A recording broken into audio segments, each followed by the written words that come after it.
आप सबका हृदय से बहुत बहुत आभार है। काफ़ी समय से, लगभग अभी 1.5-2 महीना तो विशेष रूप से हो गया जब से कि आपके साथ मेरा कोई मुलाकात या बात नहीं हो पाई है। और पिछले 26-27 साल के अंदर पहली बार मार्च के महीने में मैंने अपनी पब्लिक डीलिंग को करना बंद किया, क्योंकि यह आवश्यक था बीमारी के कंट्रोल की दृष्टि से भी। इसलिए जो लगातार हर रोज़ भी आपके साथ घर पर मिलना होता था या कंस्टिट्यूएंसी में जाकर मिलना होता था, वो भी संभवतः नहीं हो पाया है। पिछले दिनों हमारे ऑफिस में हमारे सहयोगियों के माध्यम से आपके साथ टेलीफोन पर हमने संपर्क करने का प्रयास किया है। आपकी और आपके परिवार की कुशलता की जानकारी लेने का प्रयास किया है। आपके क्षेत्र में कोई भी कोरोना से पीड़ित, प्रभावित मरीज़ हैं, उनके बारे में जानकारी लेने का प्रयास किया है और आपको सबको आपके बेहतर स्वास्थ्य के लिए शुभकामना देने का प्रयास किया है। मेरे ऑफिस में मेरे सभी साथियों के सहयोग से आज हमने ये वीडियो कॉन्फ्रेंसिंग चांदनी चौक ज़िले के कार्यकर्ताओं के साथ आयोजित की है। इसके पहले मैं बहुत सारी वीडियो कॉन्फ्रेंसेस कर चुका हूँ अपने कंस्टिट्यूएंसी के RWAs के साथ। इसी तरह से केशवपुरम ज़िले के कार्यकर्ताओं के साथ 2 बार वीडियो कॉन्फ्रेंसिंग कर चुका हूँ। बहुत सारे दूसरे स्वयंसेवी संगठनों के साथ, संघ के भी देश में जिन क्षेत्रों में बीमारी बहुत ज़्यादा फैली है वहाँ के कार्यकर्ताओं से, संघ के स्वयंसेवकों से, डॉक्टरों से, इंडियन मेडिकल एसोसिएशन के लोगों से, वर्ल्ड हेल्थ ऑर्गेनाइजेशन के लोगों से, रोटरी इंटरनेशनल के लोगों से, CII confederation of Indian industry के लोगों से, दुनिया भर के स्वास्थ्य मंत्रियों के साथ और बहुत प्रकार के लोगों के साथ में लगातार वीडियो कॉन्फ्रेंस करके उनके हालचाल की जानकारी प्राप्त कर रहा हूं। सारे देश के तरह तरह के लेबोरेटरीज के वैज्ञानिकों से, और इसी सप्ताह जो आने वाला सप्ताह है, इसमें मैं देश भर के एक ही साथ 92,000 NGOs के साथ एक बार में वीडियो कॉन्फ्रेंसिंग करने वाला हूं। स्वयं प्रधानमंत्री जी भी हमारे देश के मुख्यमंत्रियों के साथ, बहुत सारे स्वयंसेवी संगठनों के साथ, डॉक्टरों के साथ कई किस्म की वीडियो कॉन्फ्रेंसिंग लगातार कर रहे हैं। और अभी आज आप सबसे बात करने का इससे बेहतर कोई दूसरा तरीका नहीं है। मेरी भगवान से यही कामना और प्रार्थना है कि आप सब एकदम स्वस्थ रहें। मैंने जानकारी भी ली है और देखा भी है कि आप में से बहुत सारे कार्यकर्ता समाज के विपन्न लोगों की सहायतार्थ अनेक प्रकार के प्रयासों में लगे हैं। उनके लिए भोजन की व्यवस्था से लेकर और दूसरे अनेक प्रकार की सहायताएं हमारे कार्यकर्ताओं और स्वयंसेवकों के माध्यम से हो रही हैं। मेरा उस संदर्भ में आपसे केवल इतना ही निवेदन है कि आप वो सारे काम जो समाज के लिए आप कर रहे हैं उनको करते समय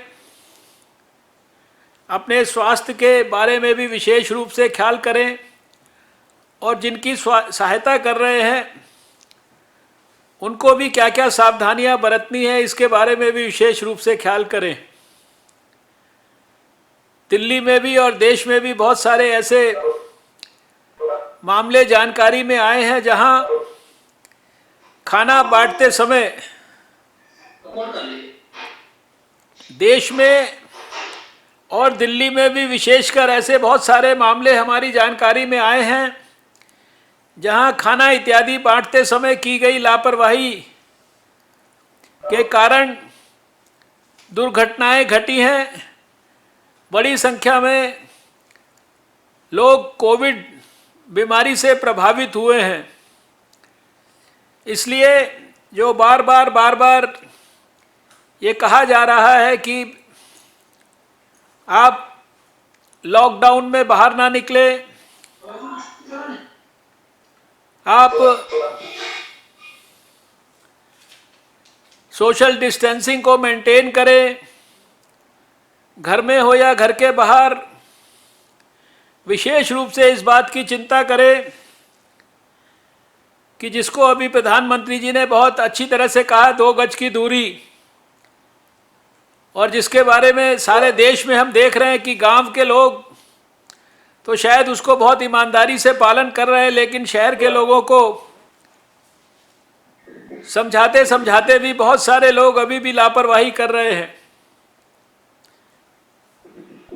अपने आप को और अपने परिवार के लोगों को कोविड से बचाना कोई बहुत बड़ा कठिन या बहुत ही मुश्किल इस तरह का दुर्गम कोई काम नहीं है कि जो करने के लिए बहुत सारी कोई आपको मेहनत करनी पड़े।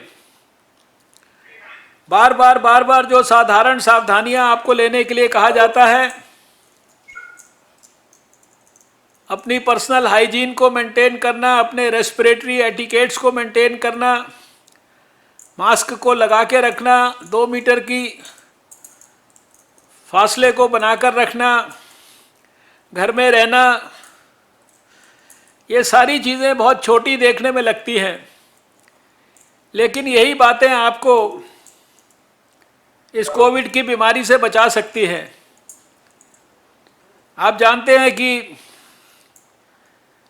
दुनिया के अंदर सबसे पहले भारत ने इस खबर के ऊपर अपना रिस्पॉन्ड किया, इसके ऊपर एक्शन लेना शुरू किया। अभी स्लाइड्स के माध्यम से मैं आपको बताऊंगा। और आज दुनिया में सबसे बेहतर स्थिति भी भारत की है।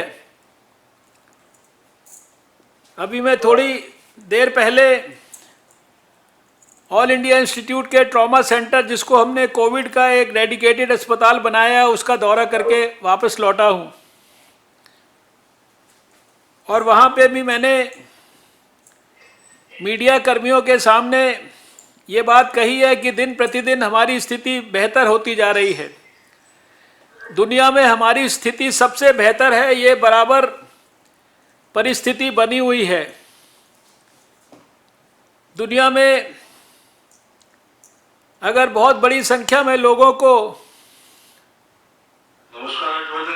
वेंटिलेटर की या ऑक्सीजन की या आईसीयू बेड्स की आवश्यकता पड़ रही है, तो हमारे देश में आपको जानकर खुशी होगी कि केवल 1/3% यानी 0.33% लोगों को केवल वेंटिलेटर की आवश्यकता पड़ रही है, और केवल 1.5% यानी 1.5% लोगों को ऑक्सीजन की जरूरत पड़ रही है, और केवल 2.34% लोगों को आईसीयू के बेड की जरूरत पड़ रही है।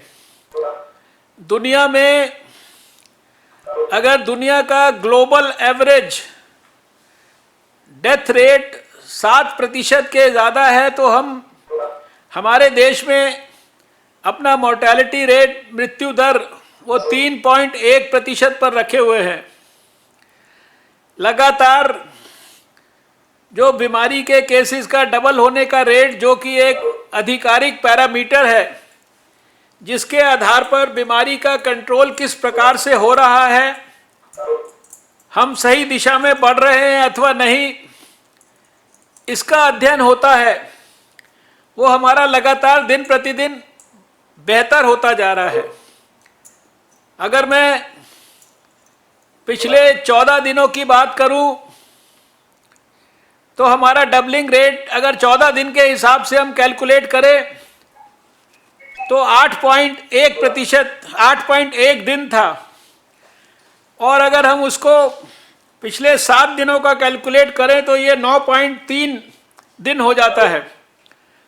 और अगर केवल पिछले 3 दिन का हम कैलकुलेट करें तो ये 10.5 दिन हो जाता है। ये अपने आप में बहुत सुखद अनुभव है। पिछले 7 दिनों में देश में 66 ऐसे जिले थे जहां एक भी केस नहीं आया, और पिछले 14 दिनों में यानी 66 ऐसे जिले जिनमें 7 दिन में कोई भी केस नहीं आया। इसी तरह से 48 ऐसे जिले हैं जहां पिछले 14 दिन के अंदर कोई भी केस नहीं आया। इसी प्रकार से 31 ऐसे जिले हैं जहां पिछले 21 दिनों के अंदर कोई भी केस नहीं आया, और 16 ऐसे जिले हैं जहां 28 दिन से कोई एक भी केस नहीं आया। 300 से ज़्यादा जिले ऐसे हैं जहां अभी तक बीमारी अपना दुष्प्रभाव नहीं डाल सकी है, और लगभग 300 ही जिले ऐसे हैं जहां हमारी बीमारी के केसेस ना के बराबर हैं, जिनको हम नॉन हॉट स्पॉट डिस्ट्रिक्ट बोलते हैं। और लगभग 129 जिले केवल ऐसे हैं जिनको हम देश में हॉट स्पॉट बोलते हैं, जहां या तो 15 या 15 से ज़्यादा या 15 से कम केसेस हैं। ये सब कुछ कहने का अभिप्राय ये है कि भारत में हमें हमारा दुश्मन कहाँ पर है, किस मात्रा में है, उसका पूरा ज्ञान है, और हम अपनी रणनीति उसी के अनुरूप बनाकर सारे देश में स्टेट गवर्नमेंट्स की मदद से काम कर रहे हैं। स्वयं प्रधानमंत्री जी का इस काम में अपना पूरा आशीर्वाद और मार्गदर्शन है, उनकी मॉनिटरिंग है। देश के सभी स्वास्थ्य मंत्रियों से, स्वास्थ्य सचिवों से और स्वास्थ्य अधिकारियों से मेरा निरंतर टेलीफोन और वीडियो कॉन्फ्रेंसिंग के माध्यम से लगातार संपर्क है, और हमने आने वाले समय में अगर भगवान ना करे दुर्भाग्यपूर्ण परिस्थितियां निर्माण हो भारत में, तो उसके लिए सारे देश में संपूर्ण तैयारियां की हैं। करीब 1,500-2 हज़ार तो ऐसे अस्पताल और कोविड केयर सेंटर्स बनाए हैं जहां केवल कोविड के ही मरीज भर्ती होंगे। जैसे आज मैंने बताया कि आज एम्स का ट्रॉमा सेंटर में विजिट करके आया, जो केवल कोविड के मरीजों के लिए है। करीब 2 लाख से ऊपर बेड्स यहाँ पर हमने सुरक्षित किए हैं। इसी तरह से पर्याप्त मात्रा में आईसीयू के bed, oxygen cylinders, oxygen, PPE, N95 mask, आवश्यक दवाइयाँ, ये सारी की सारी व्यवस्थाएं हमने करके रखी हैं। हमको लगता नहीं कि इन सारी व्यवस्थाओं की हमको जरूरत होगी, लेकिन देश खराब से खराब परिस्थिति के लिए भी तैयार है। बीजेपी के कार्यकर्ताओं से मेरा ये अनुरोध है और अपेक्षा है कि आप समाज में अगर लॉकडाउन है तो लॉकडाउन के जो गाइडिंग प्रिंसिपल हैं उनको फॉलो कराने में समाज से सहयोग दिलवाइए। खुद भी लॉकडाउन की गाइडलाइंस को हल्के में ना लें, और जितनी भी सावधानियां आपको बरतने के लिए कहा गया है उन सावधानियों को अच्छी प्रकार से बरतें। आज प्रधानमंत्री जी ने, आप जानते हैं कि मन की बात में भी इसके बारे में बहुत विस्तार से बातचीत की है। इस समय जो समय चल रहा है, ये रमज़ान का पवित्र महीना चल रहा है। आज अक्षय तृतीया भी है, बहुत पवित्र दिन हमारी आपके साथ बातचीत हो रही है। प्रधानमंत्री जी ने भी आज मन की बात की है और हमारे को पूरा विश्वास है, जैसे प्रधानमंत्री जी ने भी उम्मीद व्यक्त की है कि इस रमज़ान के महीने में हमारे को इस कोरोना के ऊपर युद्ध में विजय प्राप्त करने में सहयोग मिलेगा। मैं यहाँ अपने ज़िले में विशेष रूप से बहुत सारे हमारे मुसलमान भाई भी हैं, उनको भी ये कहना चाहता हूँ कि मैं जानता हूँ कि रमज़ान के महीने में ईद के पहले हमको सबको बहुत ज़्यादा रौनक वाले वातावरण में रहने का, बाज़ारों में जाने का, इन सब चीज़ों का बहुत अवसर भी मिलता है और उसमें बहुत खुशी भी प्राप्त होती है। हर वर्ष ईद के समय पर रमज़ान के महीने में मैं स्वयं भी जामा मस्जिद और दूसरे इलाकों में रात को जाकर सबसे आपसे मिला करता था, लेकिन इस बार ना मैं आपसे मिल पाऊंगा ना आप मुझसे मिल पाएंगे और शायद आप आपस में भी मिलने में आपको कठिनाई होगी। लेकिन देश के हित में, आप सबके स्वास्थ्य के हित में इस बार रमज़ान को अपने अपने घर के अंदर ही मनाना है। इस महीने का जो ईद से पहले हमारे को नमाज इत्यादि जो भी पढ़नी है वो सारा काम हम जो सरकार की गाइडलाइन है उसके हिसाब से करेंगे, ये मेरी अपेक्षा है। और जो बीजेपी के हमारे मुस्लिम भाई कार्यकर्ता हैं उनसे भी मेरी ये विशेष निवेदन है कि वो अपने सभी लोगों को इस बात के लिए प्रेरित करें कि किस प्रकार से अपने क्षेत्र में हम पूरा डिसिप्लिन मेंटेन करें। सभी हमारे हिंदू मुस्लिम भाई मिलकर इस बात को सुनिश्चित करें कि ईद से पहले हम कैसे और अच्छा सौहार्दपूर्ण वातावरण बनाते हुए कोरोना के खिलाफ जंग में विजय प्राप्त करने के लिए अपना भरपूर कंट्रीब्यूशन करें। आप सबसे मेरा विशेष अनुरोध है कि इस समय अपने घरों के अंदर अपने बुजुर्ग माता पिता का विशेष ख्याल करिए। बाहर से अगर आप आते हैं किसी भी कारण से तो नहाए धोए बगैर उनके नज़दीक भी ना जाएं आप, और उनके साथ जितना सोशल डिस्टेंस मेंटेन करके रखें। थोड़ा साधारण सा भी सिम्टम होने पर उनको डॉक्टरी संपर्क कराएं। हमने ये व्यवस्था की है कि डॉक्टर से आप टेलीफोन पे भी बात कर सकते हैं।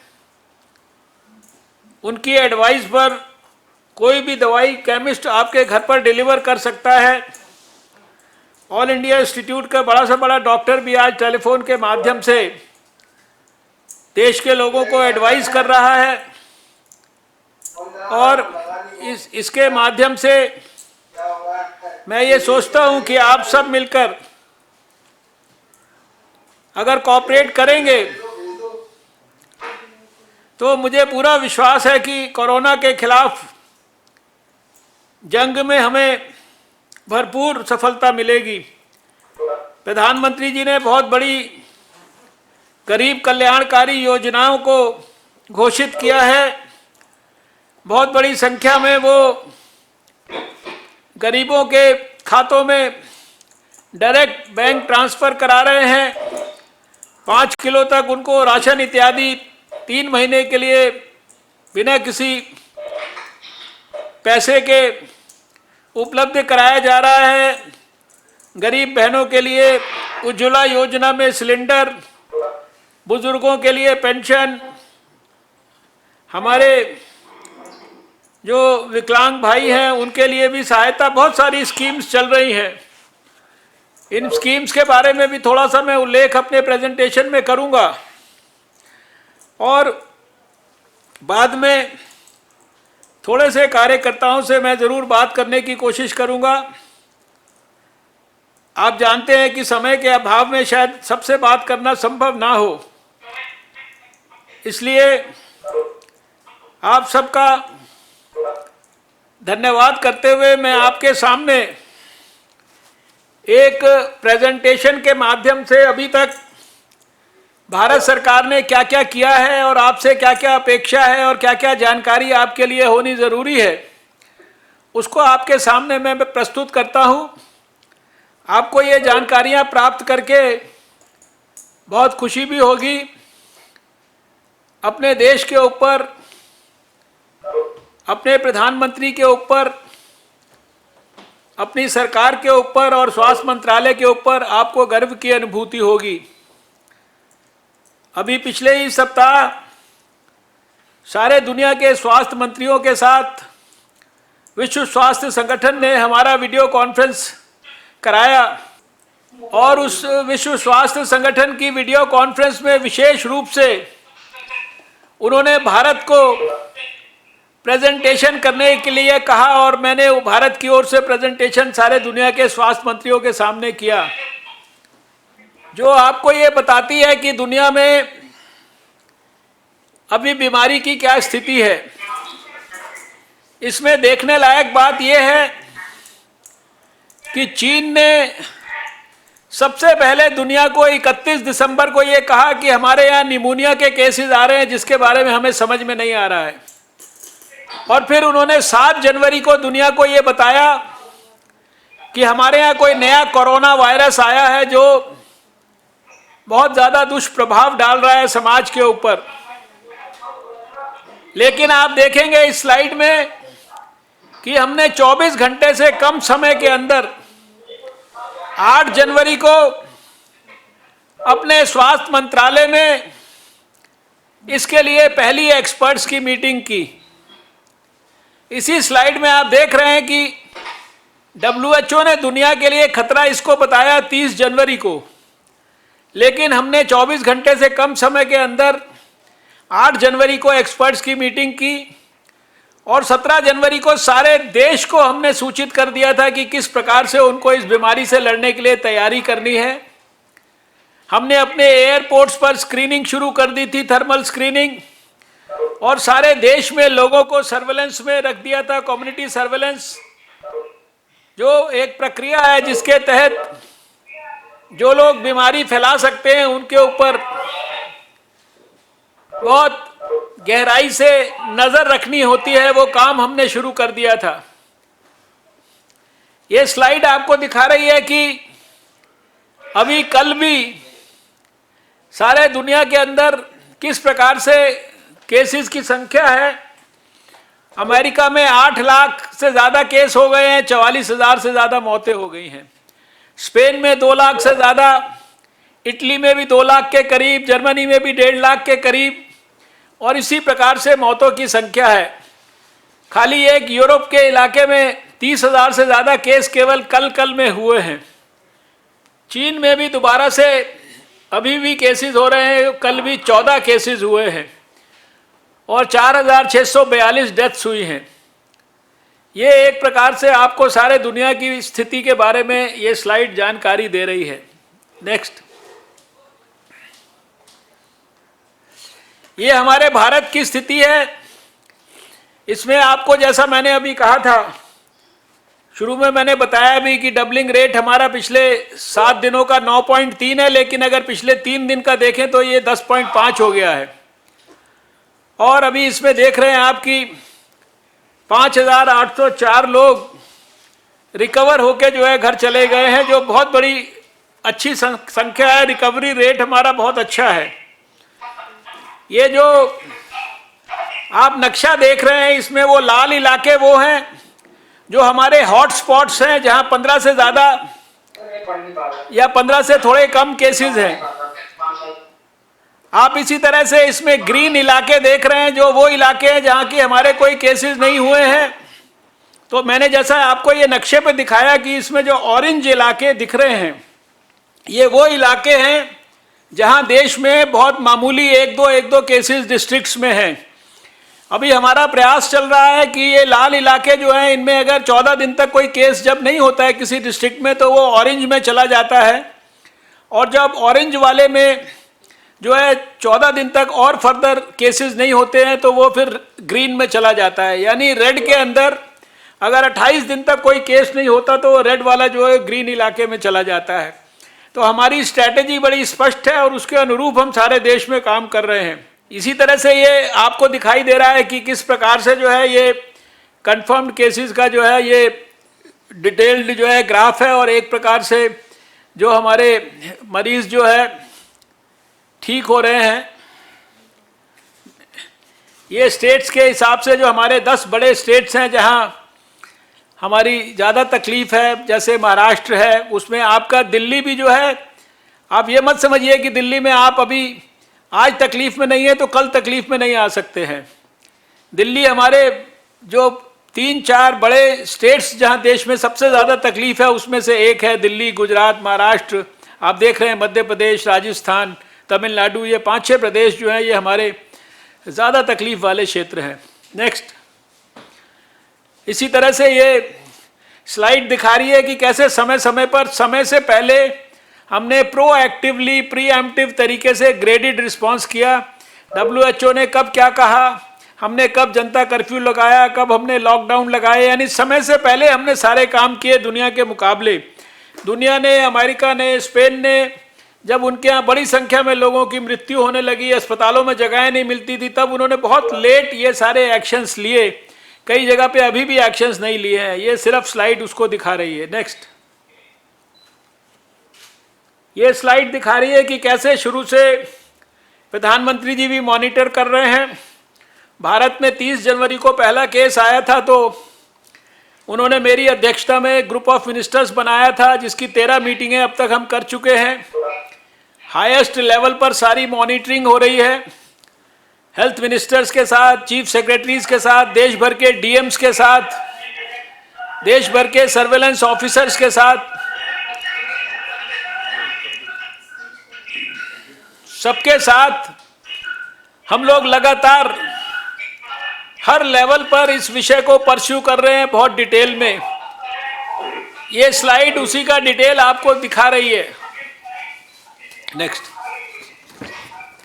ये स्लाइड आपको बताती है कि किस प्रकार से हमने समय पर अपने हवाई अड्डों पर, अपने सी पोर्ट्स पर, नेपाल के बॉर्डर के ऊपर कैसे हमने पॉइंट ऑफ एंट्री सर्वेलेंस शुरू किया, कैसे हमने समाज में कम्युनिटी सर्वेलेंस शुरू किया, और कैसे हमने लॉजिस्टिक्स की व्यवस्था की, पीपीईज इत्यादि के बारे में। पीपीई देश में बनता नहीं था, आज 107 लोग बनाने वाले देश में हमने पैदा किए हैं,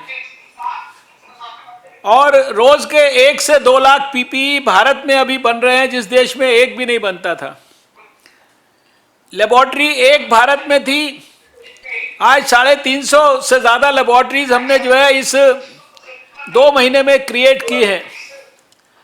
इसी तरीके से अपने 1 मिलियन से ज़्यादा लोगों को हमने इस दौरान ट्रेन करके कोविड के लिए तैयार किया है, और कोविड से जुड़ी हुई जितनी जानकारियां हैं, उससे जुड़ा हुआ जो भी रिस्क है, इसके बारे में हमने विस्तार से लोगों को सब प्रकार से एसएमएस के माध्यम से, कॉलर ट्यून के माध्यम से, सोशल मीडिया के माध्यम से, रेडियो टेलीविज़न के माध्यम से, अपने कॉल सेंटर और दूसरे अपने कंट्रोल रूम के माध्यम से, सब प्रकार के तरीके इस्तेमाल करके हमने उसकी जानकारियां दी हैं। अस्पतालों की प्रिपेयर्डनेस के बारे में मैंने आपको बताया, 2 लाख से ज़्यादा बेड्स हमने तैयार किए हैं देश में।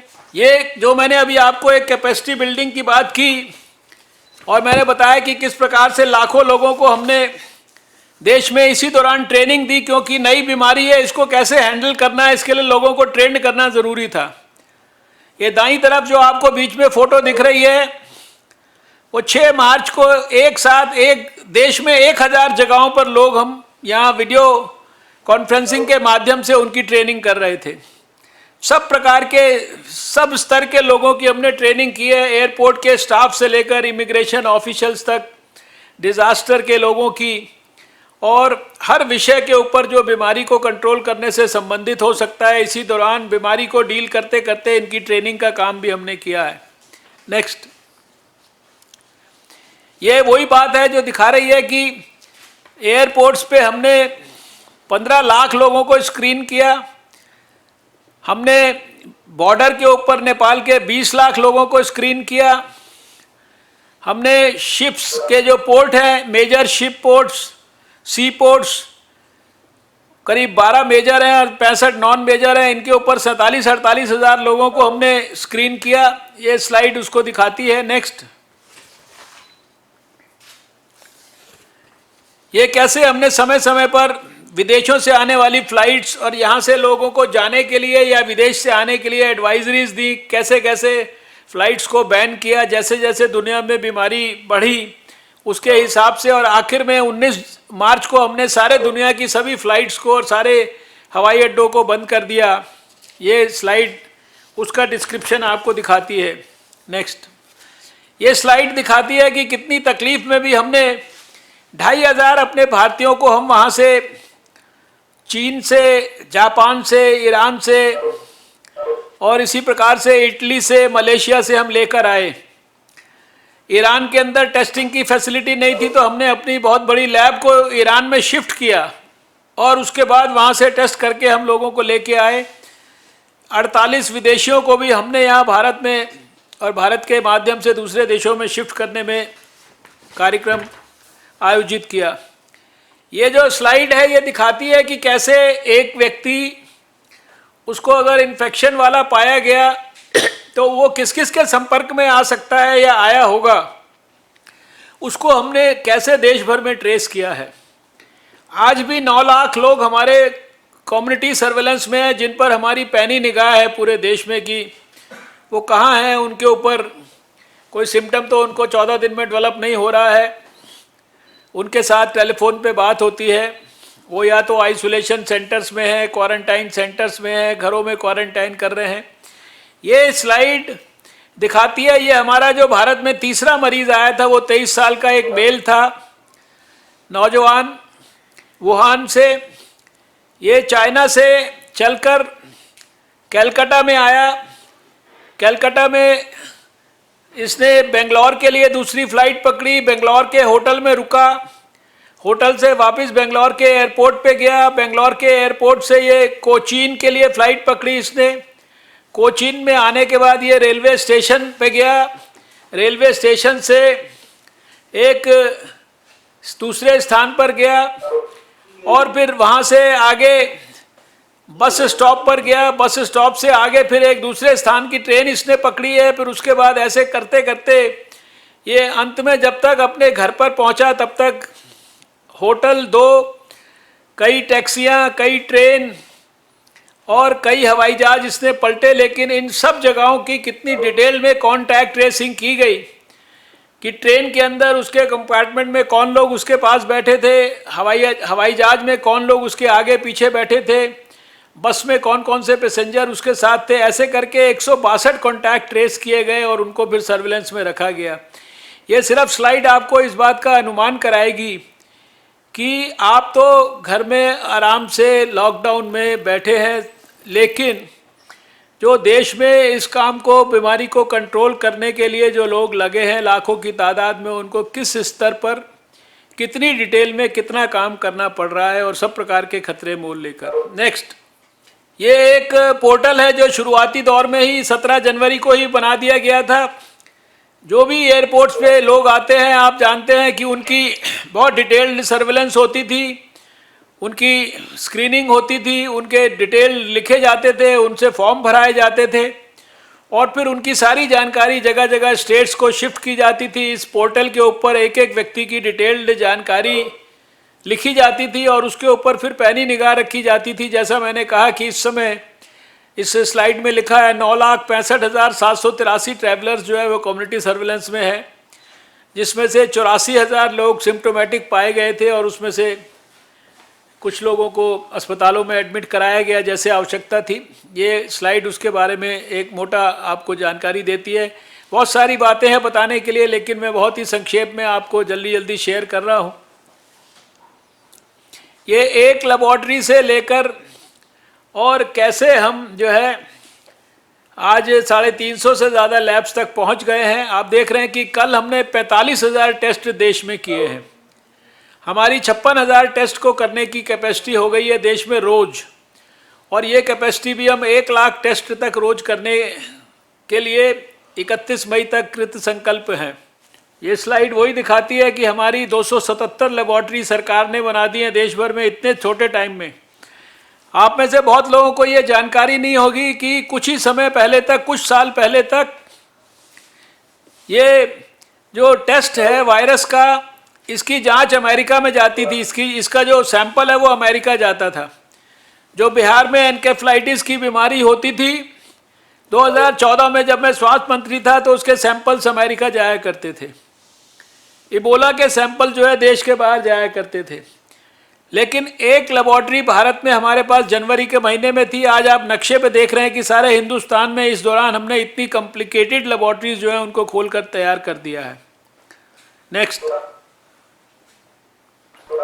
ये हमने किस प्रकार से 3 प्रकार के अस्पताल बनाए हैं: Covid care centre, dedicated Covid health centre और डेडिकेटेड कोविड अस्पताल। ये 3 कैटेगरी के अस्पताल देश भर में बनाए हैं, जहाँ कम से कम मामूली सिम्टम वाले या मॉडरेट क्लिनिकल सिम्टम वाले या बहुत ज़्यादा सिम्टम वाले, तकलीफ वाले, क्रिटिकल टाइप के मरीजों को भर्ती किया जाएगा। ऐसे अस्पताल देश में हमने सुरक्षित कर दिए हैं। पूरे इसी प्रकार के मरीजों के लिए पूरी तैयारी की हुई है। नेक्स्ट, ये स्लाइड बता रही है कि किन अस्पतालों में किस तरह के मरीजों को रखा जाएगा। नेक्स्ट, ये संख्या के बारे में जानकारी दे रही है। 2 लाख से ज़्यादा तो करीब हमने डेडिकेटेड बेड्स इसके लिए सुरक्षित किए हैं। इसी तरह से आईसीयू के बेड्स हैं। नेक्स्ट, ये स्लाइड आपको बता रही है कि आप देखेंगे कि करीब 543.93 करोड़ तो हमने एसएमएस भेजे हैं देश में। 117 करोड़ टेलीकॉम के सब्सक्राइबर को कॉलर ट्यून मैसेज तो आप आज भी सुनते हैं। अभी कल से आपको नया मैसेज उसमें मिलेगा। ये 13 भाषाओं के अंदर हम सारे देश में हर एक फ़ोन पर देते हैं।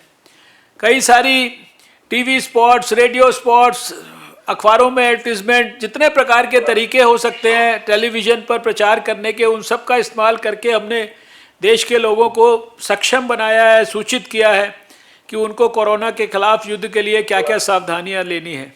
नेक्स्ट, ये भी उसी जानकारियों का आगे विवरण है, बहुत लंबा चौड़ा है। इसको डिटेल में देने के लिए और टाइम लगेगा। एक कॉल सेंटर्स 104 जगहों पर देश में कॉल सेंटर्स हमने बनाए हुए हैं और 6 लाख से ज़्यादा कॉल्स जो हैं उनके ऊपर सेंट्रल, हमारी केवल दिल्ली में जो हेल्पलाइन है वहाँ से हम आंसर कर चुके हैं। डेली 4 बजे हमारे अधिकारियों के माध्यम से हम सारे देश को सब जानकारियों के बारे में सूचित करते हैं। और इसी तरह से जो सोशल मीडिया, माई गॉव, ये सारे जो प्लेटफॉर्म्स हैं वहाँ पर हम ये काम कर रहे हैं। नेक्स्ट, ये स्लाइड आपको समय समय पर हमने जो जो चीज़ें की हैं उसको विस्तार से वर्णन कर रही है टाइम के हिसाब से। पीपीईज के बारे में बताया कि 106, 107 इस समय डोमेस्टिक मैन्युफैक्चरर उस देश में जहाँ पीपीई बनता नहीं था, चाइना से इंपोर्ट होता था, और हमने वहाँ पर इतने लोगों को तैयार कर दिया। देश में आज 1-2 लाख पीपीईज रोज देश बना रहा है। ऐसे ही N95 के 10 हमने मैन्युफैक्चरर्स डेवलप कर दिए हैं देश में। और इसी तरह से सारी जितनी आवश्यक दवाइयाँ हैं उनका इंतज़ाम करके रखा है। नेक्स्ट, टेस्टिंग किट्स का, वेंटिलेटर्स, यद्यपि मैंने आपको शुरू में बताया केवल 0.33% लोग वेंटिलेटर पर हैं। रोज़ 5-7 से ज़्यादा लोग देश में हमें गिनती में मिलते नहीं हैं वेंटिलेटर पर, लेकिन 60,000 से ज़्यादा और वेंटिलेटर्स को देश में उपलब्ध कराने के लिए हमने सारी तैयारी आगे की है। उसके लिए ऑर्डर्स किए हैं, उसके लिए देश के अंदर ही वेंटिलेटर्स बनाने की प्रक्रियाओं को प्रोत्साहन दिया है। नेक्स्ट, ये सारा जानकारियां हैं किस प्रकार से ये सारी हम प्रोएक्टिवली, प्रीएम्प्टिवली पहले से सारे एफर्ट्स कर रहे हैं।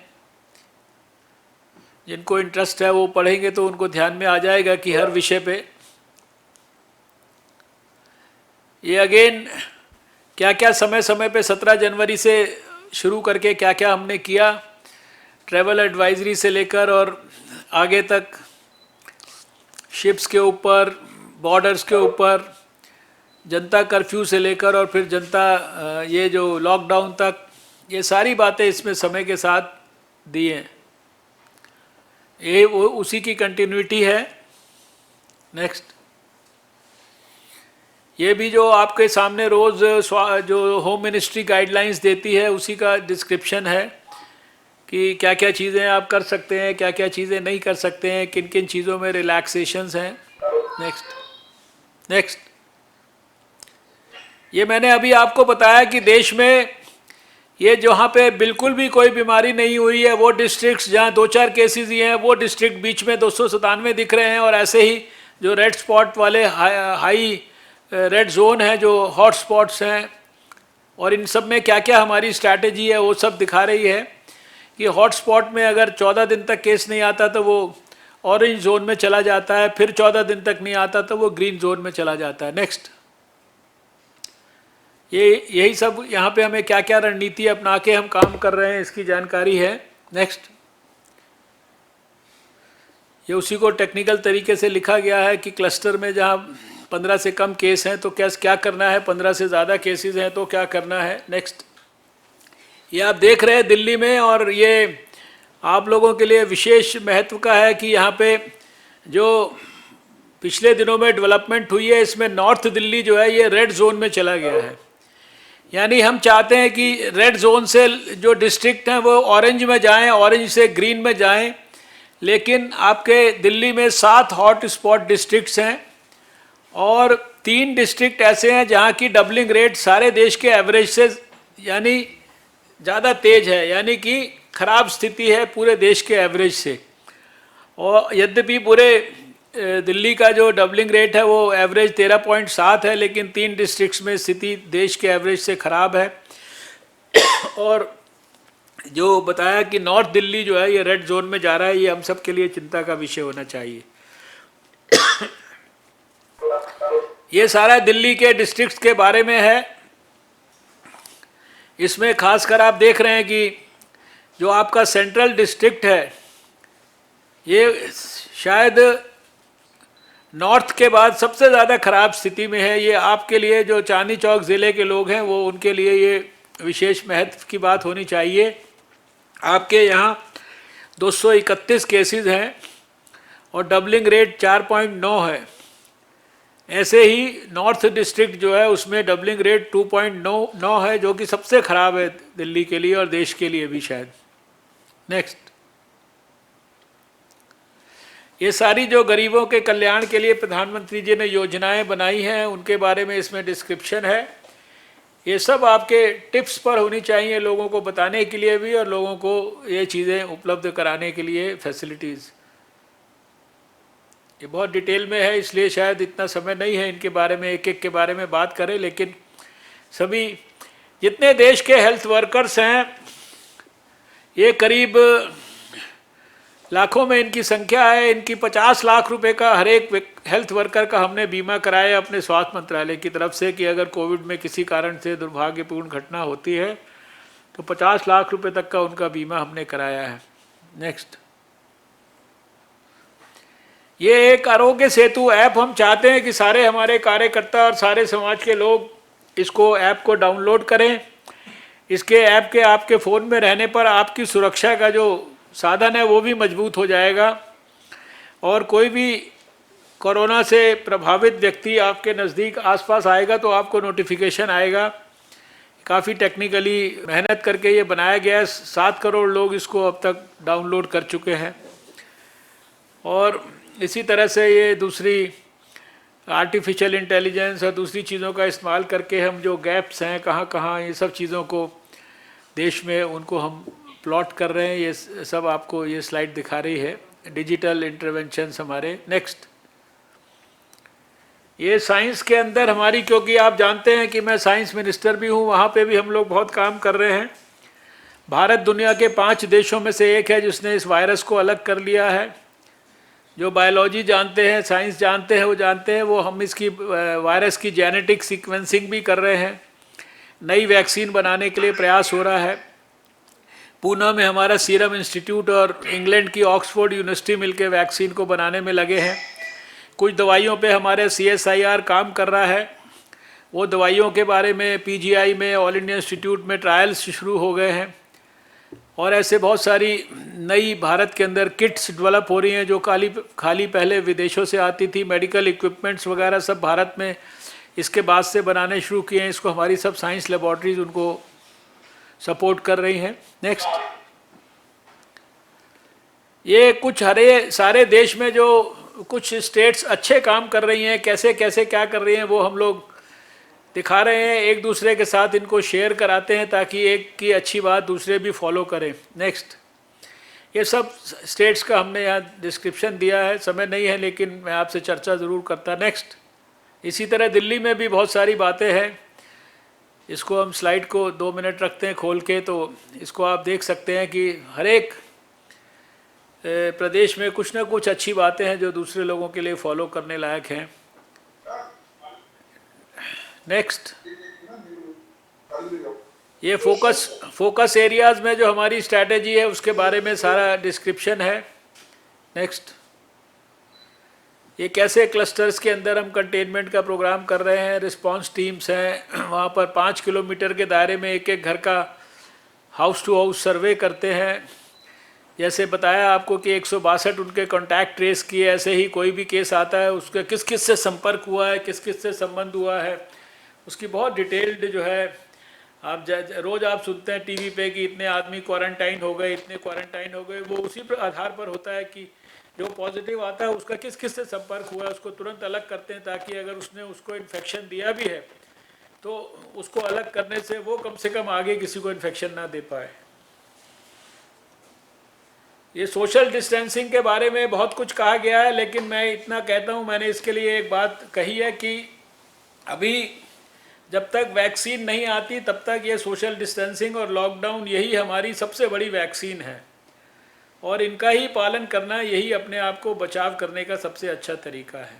ये जो स्लाइड है ये बता रही है कि कैसे हमने डिजिटल मेडिसिन को, टेली मेडिसिन को आरोग्य सेतु के थ्रू और ये सब चीज़ों के थ्रू एम्स में भी पोर्टल बनाया है, जहां सारे देश के डॉक्टर जो कोविड मरीज़ों का इलाज कर रहे हैं वो एम्स के बड़े बड़े डॉक्टरों से दिन भर 24 घंटे एक दूसरे से परामर्श करते हैं कि हम बेस्ट पॉसिबल इलाज कैसे कर सकते हैं अपने मरीज़ों का।